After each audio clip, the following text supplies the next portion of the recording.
kayo sa concert ni Have Abby? Oo, ikaw ba? O din.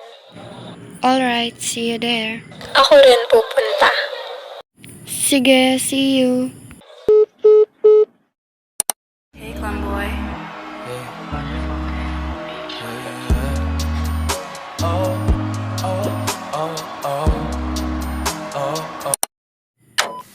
Ano ba? Ano ba? Puro kayo Have Abby.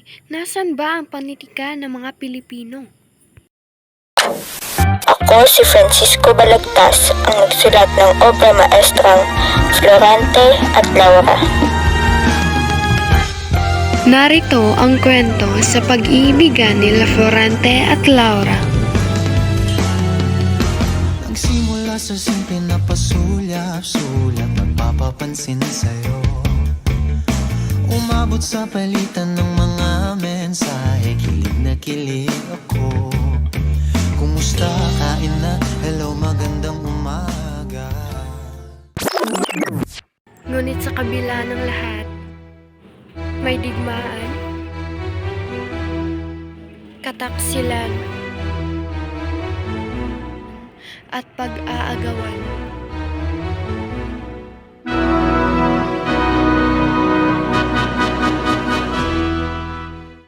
Sa gitna ng gubat, may isang lalaking nakatali sa puno na animoy binugbog.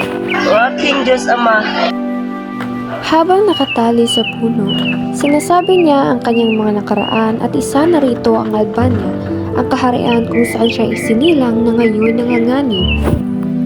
Sandaling nanahimik si Florante dahil sa sama ng loob. Habang nagdudusa si Florante sa gitna ng gubat, isang gererong morong nagangalang Aladdin ang dumating sa gubat na pagod na pagod. O Clarida, o tadhana, kalupit mo. Kinuha mo ang minamahal ko. Habang si Aladdin ay umiiyak at nagdudusa, ay minarinig siyang tinig na naghihinagpis.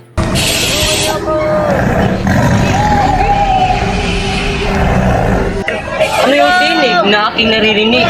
Tinig na nahinagpis na tao. Sino kaya siya?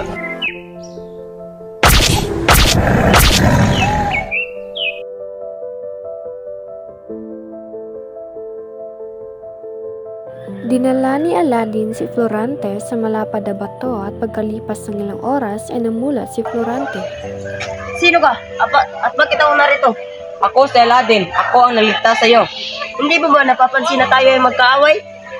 Marahil, ngunit nangangailangan ka ng tulong. Kung ngayon, salamat sa kaibigan. Kung hindi ka dumating, baka patay na ako. Naupo ang dalawa at unang nagkwento si Florante sa kanyang buhay. Pinanganak si Florante sa bayan ng Albania na kung saan ang kanyang ama ay si Duke Marcello at ang kanyang ina ay si Floresca. Siya'y pinangalanan nilang Florante. Noong sanggol pa lamang siya ay muntik na siyang dagitin ng isang buwitre. Tulong! Tulong!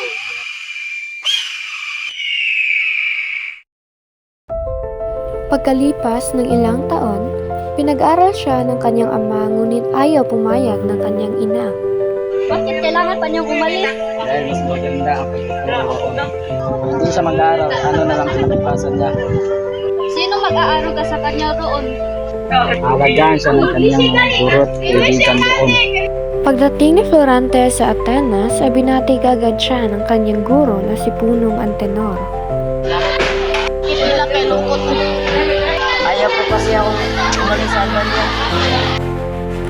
Makalipas pa ang ilang buwan ay binati ulit siya ng kanyang guro dahil maraming talento si Florante. Dito na nagsimulang magalit si Adolfo dahil nasasapawan na siya ni Florante.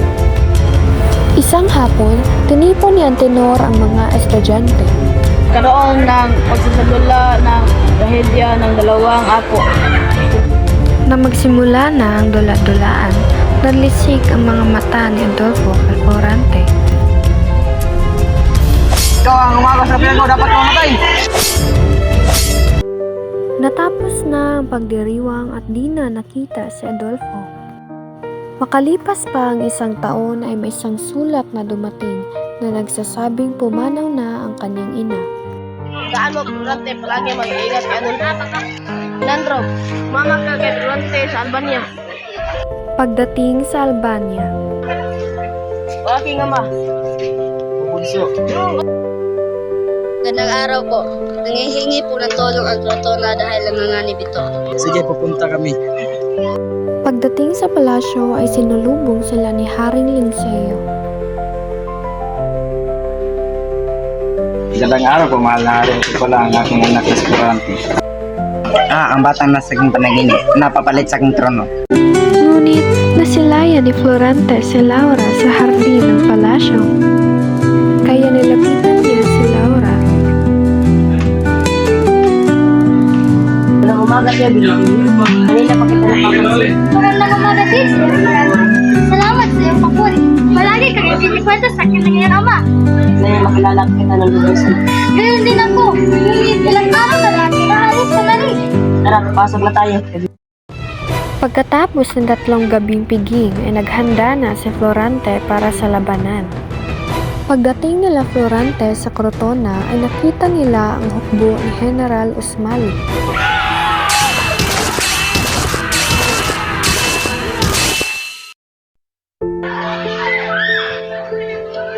Dalo tayo sa labanan! Buhay ang Albania! At doon nagwakas ang pagsalaysay ng buhay ni Florante.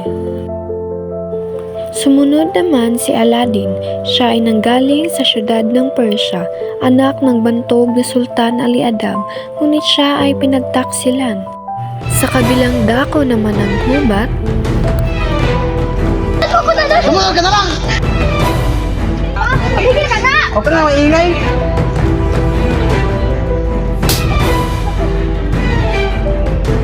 ngunit dumating si Flerida, ang pinakamamahal ni Aladdin, at nailigtas si Laura. Ang aking Laura! Kaya tagal na rin hindi tayo nakikita. O, Florida! Oh, Aladdin!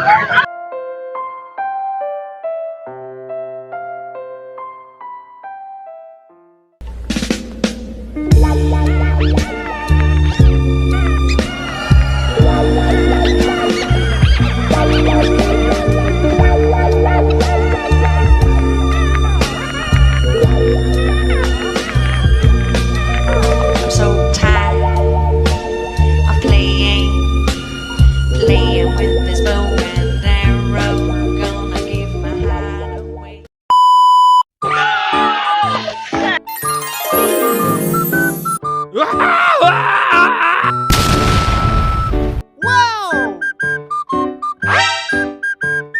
You die.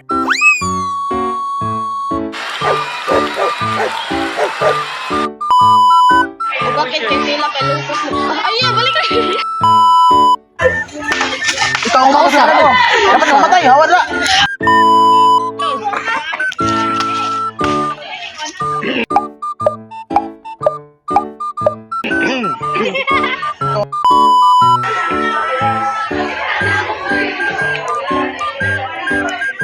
Kaya ako na ani. Uy, yun!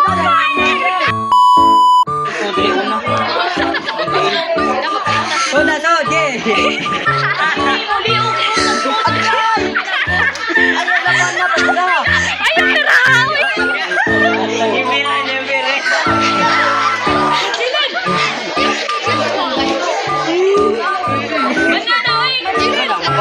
Hello, Maljan!